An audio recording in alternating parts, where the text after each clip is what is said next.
Today about man boobs or gynecomastia or moobs as we call it here. So what are moobs or gynecomastia as technically called? What moobs are is excess buildup of fat or breast tissue in men. Now women have a different thing called breasts as us men here do, but they like to have their breasts. We don't like to have our breasts. We like to have pecs. So guys, if you are in this category, you might be thinking, hey, I think I have female looking breasts. Why is that? It's simple, guys. It's usually from one of two things: hormone imbalance or a poor diet / lack of exercise. Now you might not know it, but gynecomastia is pretty common. It happens all the way from infancy, puberty, even to later stages of life. It's pretty common through puberty just because there's a lot of different hormones going on, transitioning from a boy to a man or becoming a man. So there's some irregulations of testosterone and estrogen and things like that have a huge part of breast or tissue growth. Now what goes on later in life is also the same thing. There's a lot of different hormones that change throughout the aging process, and so you might be seeing more developed or more underdeveloped pecs and more overdeveloped breast tissue the later stages of life. So guys, so what gynecomastia is, it's a simple condition, doesn't require any type of surgery, but there are two distinct categories of gynecomastia that I need you to know about. Pseudogynecomastia, that's just pretty much just being lazy. That's just overweight, sedentary, unhealthy lifestyle. And then the second is just your traditional gynecomastia, which is more about extra breast tissue. Just talked about what is gynecomastia, what causes gynecomastia, and now we're going to talk about why no one wants gynecomastia or man boobs. Guys, the thing is simple. It's not attractive. It looks awkward, and unfortunately, you can't hide it too much unless you're up north and you're in the winter all the time and wear layers upon layers. So guys, the answer is simple. You just don't like the way it looks.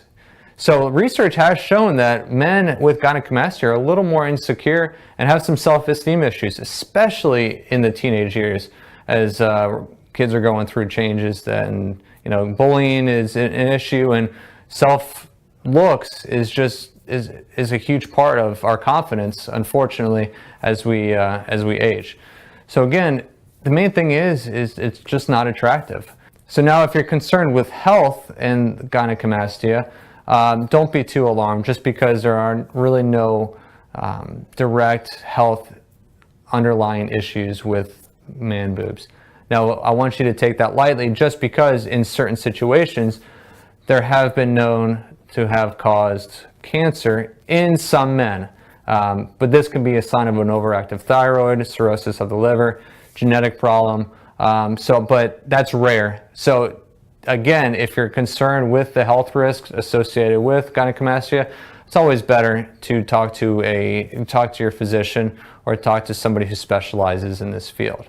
So backing up just a little bit about cancer and gynecomastia. So there was a study that was determined within this study that gynecomastia was associated with the 10-fold increased risk of breast cancer in some men. Guys, don't be alarmed though. This is not common, but it can happen. Just like walking on the road can cause you to be killed. It's always an underlying issue that doesn't go according to what's general out there in the population. So guys, again, if you're concerned with underlying issues, go to your doctor and they'll definitely be able to help you out. So again, what causes gynecomastia?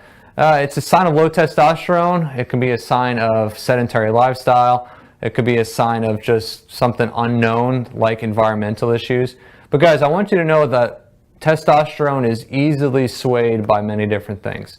So low testosterone is diagnosed when levels fall below a normal range of roughly 300. Upper range is close to 1,000. So there's a lot of different things that can occur in testosterone production to cause it to drop. Signs of low testosterone are often subtle and can be mistaken for a natural part of aging. Just because testosterone plays a role in bodybuilding, or not bodybuilding, but muscle building and strengthening muscles, men with low testosterone might notice a decrease in both muscle mass and strength. So if you're trying to prevent muscle loss through weight training, it might be difficult to build and repair muscle. So those suffering from gynecomastia might be exercising, but it might not be exercising correctly just because low testosterone levels. You might not be seeing the results you want. So what you guys need to do is boost that testosterone. So how do we boost our testosterone? It's pretty simple, guys. Exercise, eating right.